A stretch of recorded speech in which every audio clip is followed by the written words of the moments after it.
A Cidade e as Serras, de Essa de Queiroz. Lido por Sofia Pedro. Capítulo 16.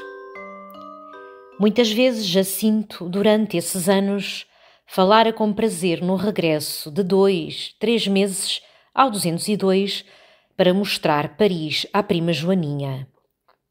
E eu seria o companheiro fiel para arquivar os espantos da minha serrana ante a cidade. Depois conveio em esperar que o Jacintinho completasse 2 anos para poder jornadear sem desconforto e apontando já com o seu dedo para as coisas da civilização.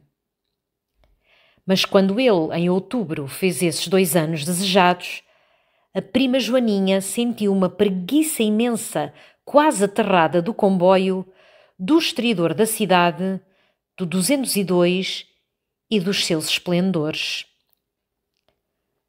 Estamos aqui tão bem, está um tempo tão lindo, murmurava, deitando os braços, sempre deslumbrada, ao rijo pescoço do seu Jacinto. Ele desistia logo de Paris, encantado. Vamos para abril, quando os castanheiros dos Campos Elíseos estiverem em flor. Mas em abril vieram aqueles cansaços que imobilizavam a prima Joaninha no divã, ditosa, risonha, com umas pintas na pele e o roupão mais solto. Por todo um longo ano estava desfeita a alegre aventura. Eu andava então sofrendo de desocupação. As chuvas de março prometiam uma farta colheita. Uma certa Ana Vaqueira, corada e bem feita, viúva, que sortia as necessidades do meu coração, partira com o irmão para o Brasil, onde ele dirigia uma venda. Desde o inverno sentia também no corpo como um começo de ferrugem que o emperrava, e certamente algures na minha alma nascera uma pontinha de bolor. Depois a minha égua morreu. Parti eu para Paris. Logo em Hendaia, apenas pisei a doce terra de França, o meu pensamento, como pombo a um velho pombal, voou ao 202. Talvez por eu ver um enorme cartaz em que uma mulher nua, com flores bacânticas nas tranças, se estorcia, segurando numa das mãos uma garrafa espumante e brandindo na outra para o anunciar ao mundo um novo modelo de saca-rolhas. E, ó surpresa, eis que logo adiante, na estação quieta e clara de Saint-Jean-de-Luz, um moço esbelto, de perfeita elegância, entra vivamente no meu compartimento e, depois de me encarar, grita: "É Fernandes! Marisac! O Duque de Marisac!" Era já o 202. Com que reconhecimento lhe sacudi a mão fina por ele me ter reconhecido. E atirando para o canto do vagão um paletó, um maço de jornais que o escudeiro lhe passara, o bom Marisac exclamava na mesma surpresa alegre: "E Jacinto?" Contei Tormes, a serra, o seu primeiro amor pela natureza, o seu outro grande amor por minha prima e os 2 filhos que ele trazia escarranchados no pescoço. "Ah, que canalha!" exclamou Marisac com os olhos espetados em mim. "É capaz de ser feliz." "Espantosamente, loucamente, qual? Não há advérbios." "Indecentemente", murmurou Marisac muito sério. "Que canalha!" Eu então desejei saber do nosso rancho familiar do 202. Ele encolheu os ombros, acendendo a cigarrete. "Todo esse mundo circula." "Madame de Auriol?" "Continua." "Os Treves? O Efraim?" "Continuam todos 3. Lançou um gesto lânguido. "Durante 5 anos, em Paris, tudo continua. As mulheres com um pouco mais de pó de arroz e a pele um pouco mais mole e melada. Os homens com um tanto mais de dispepsia. E tudo segue. tivemos os anarquistas. A princesa de Carmin abalou com um acrobata do circo de inverno. E voilà. Dornan continua. Não o encontrei mais desde o 202, mas vejo às vezes o nome dele no boulevard com versos preciosos, obscenidades muito apuradas, muito subtis. E o psicólogo? Ora, como se chamava ele? Continua também, sempre com as feminices a 3 francos e 50, duquesas em camisa, almas nuas, coisas que se vendem bem. Mas quando eu, encantado, ia indagar de Todelle do Grão-Duque, o comboio entrou na estação de Biarritz. E rapidamente, apanhando o paletó e os jornais, depois de me apertar a mão, o delicioso Marisac saltou pela portinhola que o seu criado abrira, gritando: "Até Paris! Sempre Rue Camorri!" Então, no compartimento solitário, bocejei com uma estranha sensação de monotonia, de saciedade, como cercado já de gentes muito vistas, murmurando histórias muito sabidas e coisas muito ditas através de sorrisos estafados.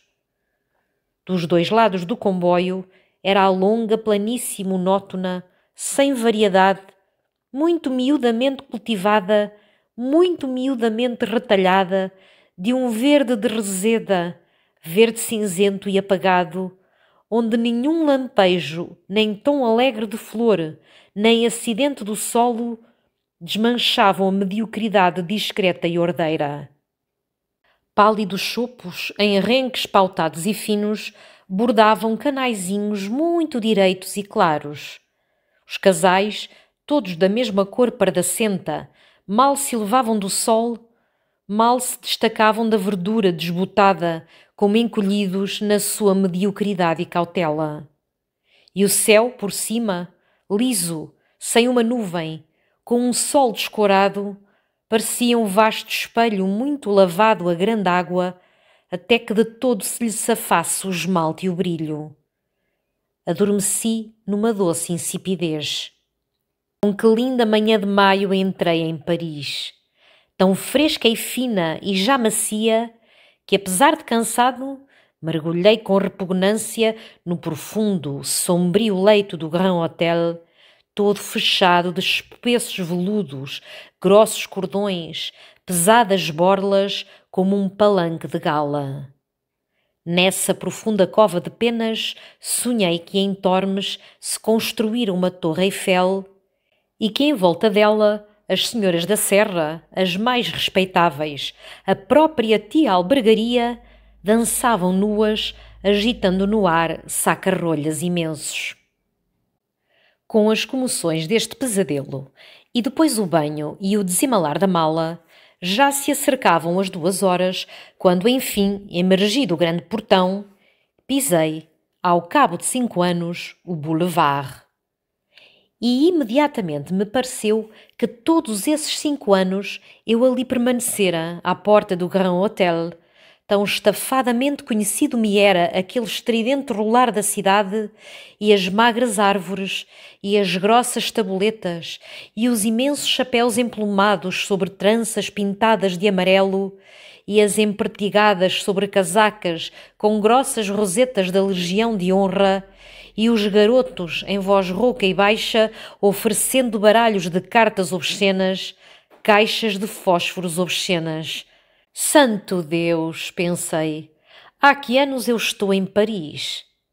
Comprei então num quiosque um jornal, A Voz de Paris, para que ele me contasse durante o almoço as novas da cidade. A mesa do quiosque desaparecia alastrada de jornais ilustrados. E em todos se repetia a mesma mulher, sempre nua ou meia despida, ora mostrando as costelas magras de gata faminta, ora voltando para o leitor 2 tremendas nádegas. Eu outra vez murmurei: Santo Deus! No Café da Paz, o criado lívido e com um resto de pó de arroz sobre a sua lividez, aconselhou ao meu apetite, por ser tão tarde, um linguado frito e uma costeleta. E que vinho, senhor conde? Chablis, senhor duque. Ele sorriu à minha deliciosa pilhéria e eu abri, contente, a voz de Paris. Na primeira coluna, através de uma prosa muito retorcida, toda em brilhos de joia barata, entrevi uma princesa nua e um capitão de dragões que soluçava. Saltei a outras colunas, onde se contavam feitos de cocotes de nomes sonoros. Na outra página, escritores eloquentes celebravam vinhos digestivos e tónicos. Depois eram os crimes do costume. Não há nada de novo. Pus de parte a voz de Paris. E então foi, entre mim e o linguado, uma luta pavorosa. O miserável, que se frigira rancorosamente contra mim, não consentia que eu descolasse da sua espinha uma febra escassa. Todo ele se ressequira numa sola impenetrável e tostada, onde a faca vergava impotente e trêmula. Gritei pelo moço lívido, o qual, com faca mais rija, fincando no soalho os sapatos de fivela, arrancou, enfim, àquele malvado 2 tirinhas, finas e curtas como palitos, que engoli juntas e me esfomearam. De uma garfada findei a costeleta e paguei 15 francos com um bom luís de ouro. No troco que o moço me deu, com a polidez requintada de uma civilização muito difundida, havia 2 francos falsos. E por aquela doce tarde de maio, saí para tomar no terraço um café cor de chapéu-coco que sabia a fava. Com o charuto aceso, contemplei o boulevard, àquela hora em toda a pressa e estridor da sua grossa sociabilidade. A densa torrente dos ônibus, calhambeques, carroças, parelhas de luxo, rolava vivamente como toda uma escura humanidade formigando entre patas e rodas numa pressa inquieta. Aquele movimento continuado e rude, bem depressa entonteceu este espírito, por 5 anos afeito à quietação das serras imutáveis. Tentava então, puerilmente, repousar nalguma forma imóvel, ônibus parado, fiacre que estacara num brusco escorregar da pileca. Mas logo algum dorso apressado se encafuava pela portinhola da tipóia ou um cacho de figuras escuras trepava sofregamente para o ônibus. E rápido recomeçava o rolar retumbante. Imóveis, de certo, estavam os altos prédios hirtos, ribas de pedra e cal que continham, disciplinavam aquela torrente ofegante. Mas da rua aos telhados, em cada varanda, por toda a fachada, eram tabuletas encimando tabuletas que outras tabuletas apertavam.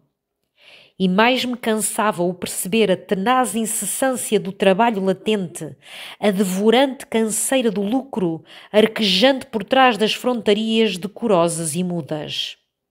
Então, enquanto fumava o meu charuto, estranhamente se apossaram de mim os sentimentos que Jacinto outrora experimentara no meio da natureza e que tanto me divertiam.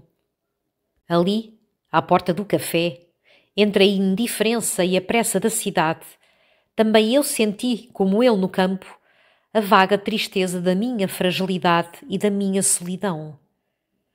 Bem certamente estava ali como perdido num mundo que me não era fraternal. Quem me conhecia? Quem se interessaria por Zé Fernandes? Se eu sentisse fome e o confessasse, ninguém me daria metade do seu pão. Por mais aflitamente que a minha face revelasse uma angústia, ninguém na sua pressa pararia para me consolar. De que me serviriam também as excelências da alma que só na alma florescem? Se eu fosse um santo, aquela turba não se importaria com a minha santidade. E se eu abrisse os braços e gritasse ali no boulevard: ó homens, meus irmãos! Os homens, mais ferozes que o lobo ante o pobrezinho de Assis, ririam e passariam indiferentes. 2 impulsos únicos, correspondendo a 2 funções únicas, parecia estarem vivos naquela multidão: o lucro e o gozo. Isolada entre eles e ao contágio ambiente da sua influência, em breve a minha alma se contrairia, se tornaria num duro calhau de egoísmo. Do ser que eu trouxera da serra, só restaria em pouco tempo esse calhau, e nele vivos os 2 apetites da cidade: encher a bolsa, saciar a carne. E pouco a pouco as mesmas exagerações de Jacinto perante a natureza me invadiam perante a cidade. Aquele boulevard ressumava para mim um bafo mortal, extraído dos seus milhões de micróbios. De cada porta me parecia sair um ardil para me roubar. Em cada face avistada à portinhola de um fiacre suspeitava um bandido em manobra. Todas as mulheres me pareciam caiadas como sepulcros, tendo só podridão por dentro. E considerava de uma melancolia funambulesca as formas de toda aquela multidão, a sua pressa áspera e vã, a afetação das atitudes, as imensas plumas das chapeletas, as expressões postiças e falsas, a pompa dos peitos alteados, o dorso redondo dos velhos olhando as imagens obscenas das vitrinas. Ah, tudo isto era pueril, quase cômico da minha parte, mas é o que eu sentia no boulevard, pensando na necessidade de mergulhar na serra para que ao seu puro ar se me despegasse a crosta da cidade e eu ressurgisse humano e Zé Fernândico. Então, para dissipar aquele pesadume de solidão, paguei o café e parti lentamente a visitar o 202. Ao passar na Madalena, diante da estação dos ônibus, pensei: que será feito de Madame Colombe? E, ó miséria, pelo meu miserável ser subiu uma curta e quente baforada de desejo bruto por aquela besta suja e magra. Era o charco onde eu me envenenara e que me envolvia nas emanações subtis do seu veneno. Depois, ao dobrar da Rue Royale para a Praça da Concórdia, topei com um robusto e possante homem que estacou, ergueu o braço, ergueu o vozeirão num modo de comando. Ei, Fernandes! O Grão-Duque! O belo Grão-Duque de jaquetão alvadio e chapéu tirolês cor de mel. Apertei com gratidão reverente a mão do príncipe que me reconhecera. E Jacinto, em Paris? Contei Tormes, a serra, o rejuvenescimento do nosso amigo entre a natureza, a minha doce prima e os bravos pequenos que ele trazia às cavaleiras. O Grão-Duque encolheu os ombros desolado.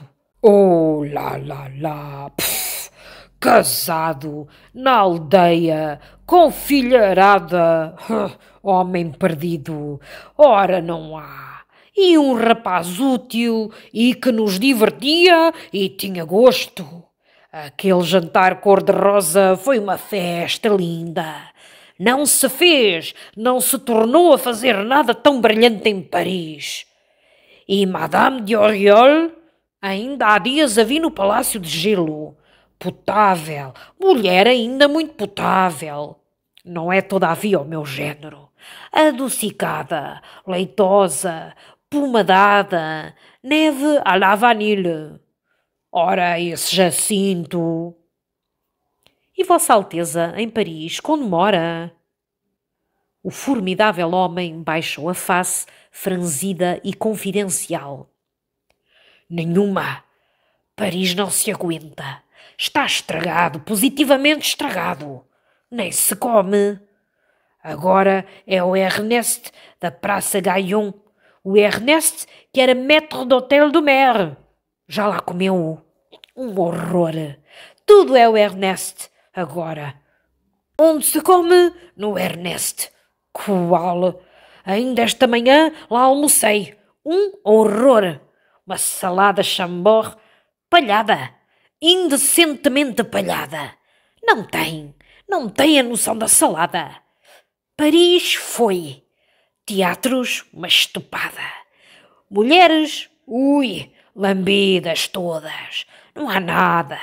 Ainda assim, num dos teatritos de Montmartre, Na roulotte está uma revista que se vê.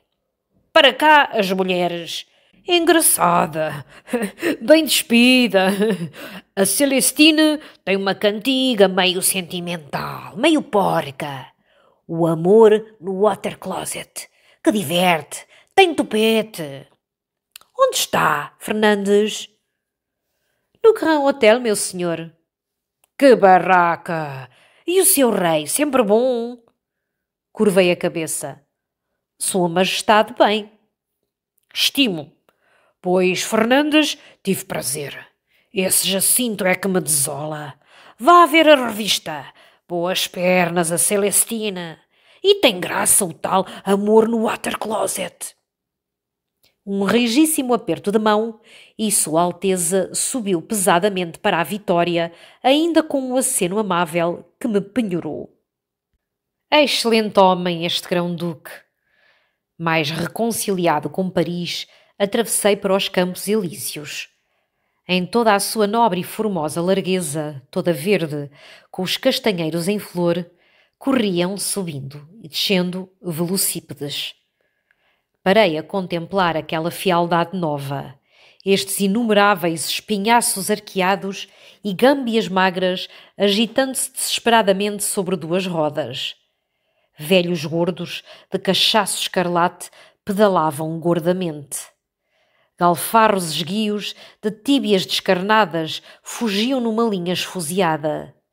E as mulheres, muito pintadas, de bolero curto, calções bufantes, giravam mais rapidamente ainda no prazer equívoco da carreira, escarranchadas em hastes de ferro.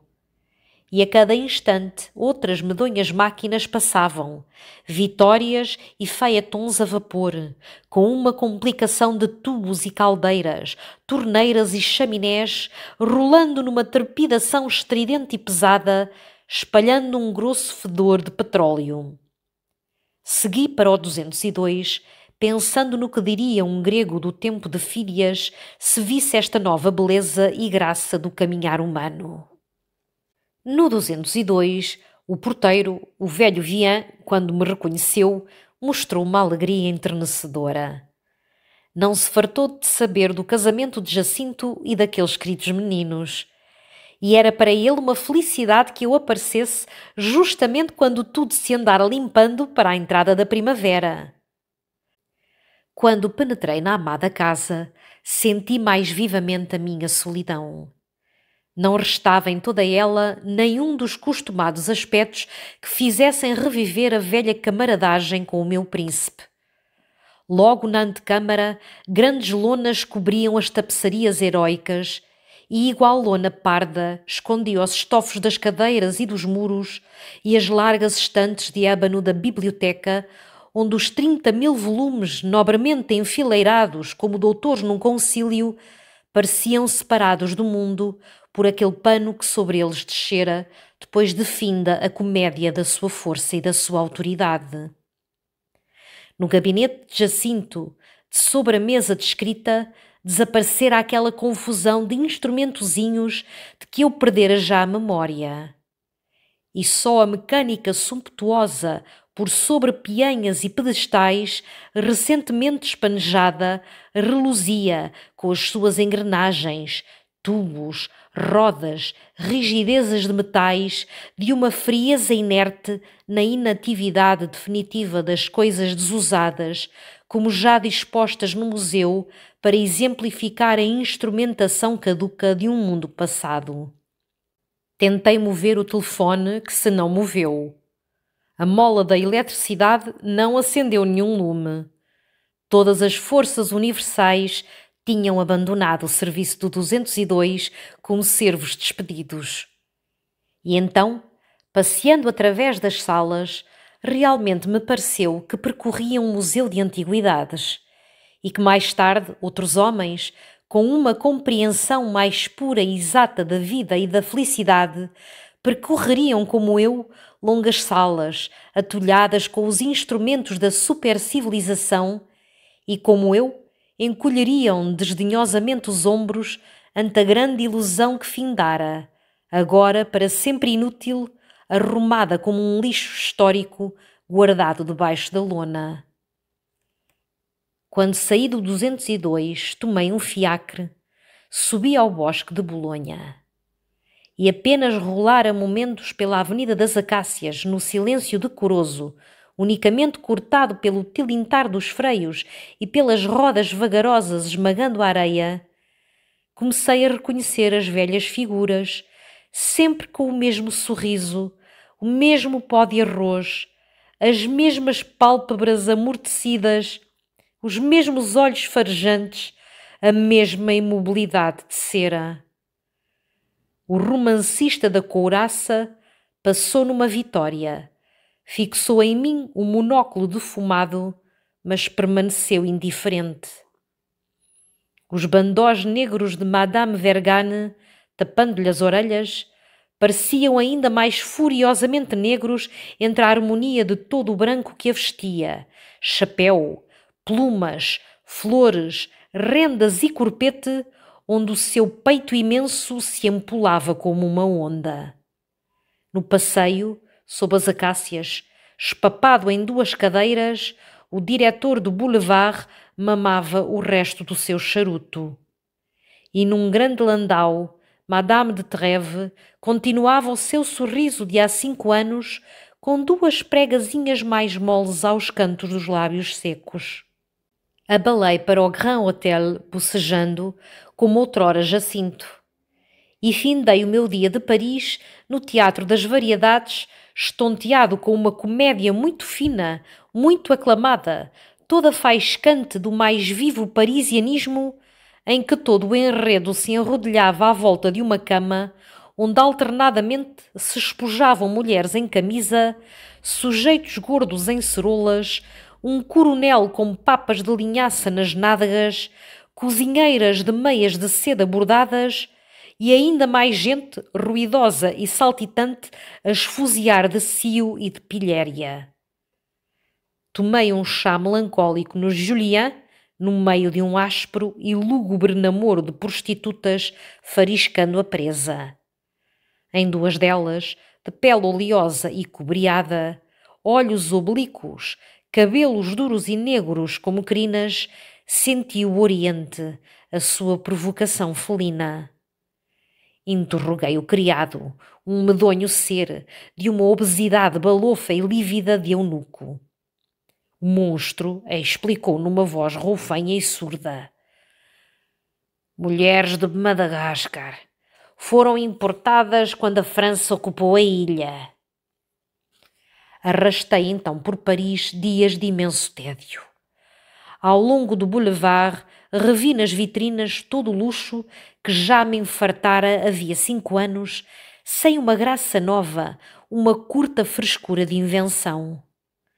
Nas livrarias, sem descobrir um livro, folheava centenas de volumes amarelos, onde de cada página que ao acaso abria se exalava um cheiro morno de alcova e de pós de arroz, entre linhas trabalhadas com efeminado arrabique como rendas de camisas. Ao jantar, em qualquer restaurante, encontrava, ornando e disfarçando as carnes ou as aves, o mesmo molho, de cores e sabores de pomada, que já de manhã, noutro restaurante, espelhado e dourejado, me enjoara no peixe e nos legumes. Paguei por grossos preços garrafas do nosso adstringente e rústico vinho de Torres, enobrecido com o título de Chateau isto, Chateau aquilo e pó postiço no gargalo. À noite, nos teatros, encontrava a cama, a costumada cama, como centro e único fim da vida, atraindo mais fortemente que o monturo atrai os moscardos, todos um enxame de gentes, estonteadas, fermentes de erotismo, zumbindo chacotas senis. Esta surdidez da planície me levou a procurar melhor aragem de espírito nas alturas da colina em Montmartre. E aí, no meio de uma multidão elegante de senhoras, de duquesas, de generais, de todo o alto pessoal da cidade, eu recebia do alto do palco, grossos jorros de obscenidades que faziam estremecer de gozo as orelhas cabeludas de gordos banqueiros e arfar com delícia os corpetes de Worms e de Doucet sobre os peitos postiços das nobres damas. E recolhia, enjoado com tanto relento de alcova, vagamente dispéptico com os molhos de pomada do jantar, e sobretudo descontente comigo por me não divertir, não compreender a cidade e errar através dela e da sua civilização superior com a reserva ridícula de um censor, de um catão austero. Ó senhores, pensava, pois eu não me divertirei nesta deliciosa cidade. Entrará comigo o bolor da velhice. Passei as pontes que separam em Paris o temporal do espiritual. Mergulhei no meu doce bairro latino, evoquei diante de certos cafés a memória da minha Nini e, como outrora, preguiçosamente, subi as escadas da Sorbona. Num anfiteatro, onde sentiram um grosso sussurro, um homem magro, com uma testa muito branca e larga, como talhada para alojar pensamentos altos e puros, ensinava, falando das instituições da cidade antiga. Mas mal eu entrara, o seu dizer elegante e límpido foi sufocado por gritos, urros, patadas, um tumulto rancoroso de troça bestial que saía da mocidade apinhada nos bancos, a mocidade das escolas, primavera sagrada em que eu fora flor murcha. O professor parou, espalhando em redor um olhar frio e remexendo as suas notas. Quando o grosso grunhido se moderou em sussurro desconfiado, ele recomeçou com alta serenidade. Todas as suas ideias eram frias e substanciais, expressas numa língua pura e forte. Mas, imediatamente, rompe uma furiosa rajada de apitos, uivos, relinchos, cacarejos de galo por entre magras mãos que se estendiam levantadas para estrangular as ideias. Ao meu lado, um velho encolhido na alta gola de um Macfarlane de xadrezes contemplava o tumulto com melancolia, pingando endefluxado. Perguntei ao velho: que querem eles? É embirração com o professor? É política? O velho abanou a cabeça espirrando. Não, é sempre assim agora em todos os cursos. Não querem ideias. Creio que queriam cançonetas. É o amor da porcaria e da troça. Então, indignado, berrei: silêncio, brutos! E eis que um abortozinho de rapaz, amarelado e sebento, de longas melenas, umas enormes lunetas rebrilhantes, se arrebita, me fita e me berra: Sale, morre! Ergui o meu grosso punho serrano e o desgraçado, numa confusão de melenas, com sangue por toda a face, aluiu como um montão de trapos moles, ganindo desesperadamente, enquanto o furacão de uivos e cacarejos, guinchos e silvos envolvia o professor, que cruzara os braços, esperando com uma serenidade simples. Desde esse momento, decidi abandonar a fastidiosa cidade. E o único dia alegre e divertido que nela passei foi o derradeiro, comprando para os meus queridinhos de Tormes brinquedos consideráveis, tremendamente complicados pela civilização. Vapores de aço e cobre, providos de caldeiras para viajar em tanques, leões de pele verídica rugindo pavorosamente, bonecas vestidas pela La Ferrière com um fonógrafo no ventre. Finalmente, abalei uma tarde, depois de lançar da minha janela sobre o boulevard as minhas despedidas à cidade. Pois adeusinho, até nunca mais. Na lama do teu vício e na poeira da tua vaidade, outra vez não me pilhas. O que tens de bom, que é o teu gênio, elegante e claro, lá o receberei na serra pelo correio. Adeusinho! Na tarde do seguinte domingo, debruçado da janela do comboio que vagarosamente deslizava pela borda do Rio Lento, num silêncio todo feito de azul e sol, avistei, na plataforma da quieta estação da minha aldeia, os senhores de Tormes, com a minha afilhada Teresa, muito vermelha, arregalando os seus soberbos olhos, e o bravo Jacintinho, que empunhava uma bandeira branca. O alvoroço ditoso com que abracei e beijei aquela tribo bem amada conviria perfeitamente a quem voltasse vivo de uma guerra distante na Tartária. Na alegria de recuperar a serra, até beijoquei o chefe Pimentinha, que a estalar de obesidade se assodava gritando ao carregador todo o cuidado com as minhas malas. Jacinto, magnífico, de grande chapéu serrano e jaqueta, de novo me abraçou. Ia-se Paris! Medonho! Abri depois os braços para o bravo Jacintinho. Então para que essa bandeira, meu cavaleiro? É a bandeira do castelo, declarou ele com uma bela seriedade nos seus grandes olhos. A mãe ria. Desde essa manhã, logo que soubera da chegada do Tizé, apareceu de bandeira feita pelo grilo e não alargara mais. Com ela almoçara, com ela descera de Tormes. Bravo! E prima Joaninha, olhe que está magnífica. Eu também venho daquelas peles meladas de Paris, mas acho-a triunfal. E o tio Adrião e a tia Vicência? Tudo ótimo, gritou Jacinto. A serra, Deus louvado, prospera. E agora, para cima. Tu hoje ficas em Tormes, para contar da civilização. No largo, por trás da estação, debaixo dos eucaliptos, que revi com gosto, esperavam os 3 cavalos e 2 belos burros brancos, um com cadeirinha para a Teresa, outro com um cesto de verga para meter dentro o heróico Jacintinho, um e outro servidos à estribeira por um criado. Eu ajudara a prima Joaninha a montar, quando o carregador apareceu com um maço de jornais e papéis que eu esquecera na carruagem. Era uma papelada de que me sortira na estação de Orleães, toda recheada de mulheres nuas, de historietas sujas, de parisianismo, de erotismo. Jacinto, que as reconhecera, gritou rindo. Deita isso fora! E eu atirei para um montão de lixo ao canto do pátio aquele putrido rebotalho da civilização e montei. Mas ao dobrar para o caminho empinado da serra, ainda me voltei para gritar adeus ao Pimenta de quem me esquecera. O digno chefe, debruçado sobre o monturo, apanhava, sacudia, recolhia com amor aquelas belas estampas que chegavam de Paris, contavam as delícias de Paris, derramavam através do mundo a sedução de Paris. Em fila começávamos a subir para a serra. A tarde adoçava o seu esplendor de estio.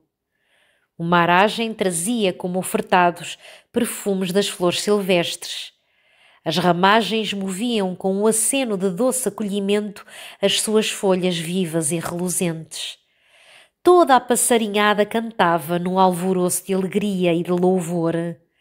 As águas correntes, saltantes, luzidias, despediam um brilho mais vivo numa pressa mais animada. Vidraças distantes de casas amáveis flamejavam com o fulgor de ouro. A serra toda se ofertava na sua beleza eterna e verdadeira. E sempre adiante da nossa fila, por entre a verdura, flutuava no ar a bandeira branca que o Jacintinho não largava de dentro do seu cesto com a haste bem segura na mão. Era a bandeira do castelo, afirmara ele. E na verdade me parecia que por aqueles caminhos, através da natureza campestre e mansa, o meu príncipe atrigueirado nas soalheiras e nos ventos da serra, a minha prima Joaninha, tão doce e risonha mãe, os 2 primeiros representantes da sua abençoada tribo, e eu, tão longe de amarguradas ilusões e de falsas delícias, trilhando um solo eterno e de eterna solidez, com a alma contente e Deus contente de nós, serenamente e seguramente subíamos para o castelo da Gran Ventura. Advertência. Desde a página 176 até o final, As provas deste livro não foram revistas pelo autor, arrebatado pela morte, antes de haver dado a esta parte da sua escrita aquela última de mão em que habitualmente ele punha a diligência mais perseverante e mais admiravelmente lúcida. Aquele dos seus amigos e companheiro de letras, a quem foi confiado o trabalho delicado e piedoso de tocar no manuscrito póstumo de Eça de Queiroz, ao concluir o desempenho de tal missão, beija com o mais enternecido e saudoso respeito a mão, para todo o sempre imobilizada, que traçou estas páginas encantadoras, e faz votos porque a revisão de que se incumbiu não deslustre muito grosseiramente a imortal auréola com que ficará resplandecendo na literatura portuguesa este livro, em que o espírito do grande escritor parece exalar-se da vida num terno suspiro de doçura, de paz e de puro amor à terra da sua pátria. 24 de abril de 1901.